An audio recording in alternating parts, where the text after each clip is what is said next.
Ni wababa kabisa wanageuzwa nyuma. Haleluya. Huku mtayo na tamba, lakini kule jela wanageuzwa nyuma. Haleluya. Kule noma kule jela penyewe. Haleluya.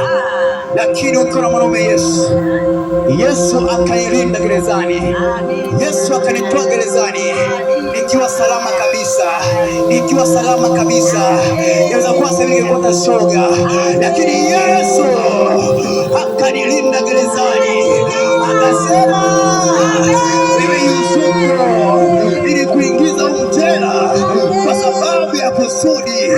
Haleluya.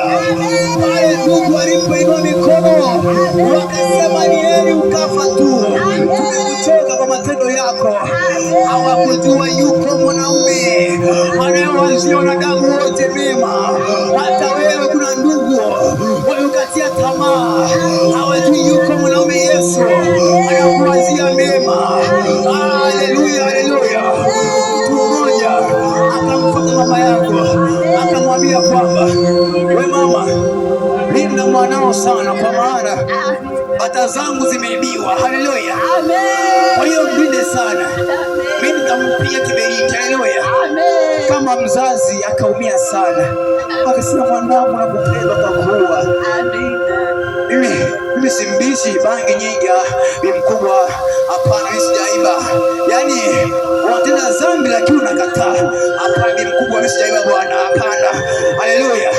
Lakini katika uovu unaofanya, Mungu anakupitisha kwa sababu tu ili baadaye ya kuokoe. Na siku ya leo Mungu amekusudia usikilize habari njema za ufalme ili upate kutubu na kurejea, kwa maana hauijui kesho yako, kwa maana haujui dakika mbili zijazo. Haleluya. Nimekuletea habari za ufalme wa Bwana.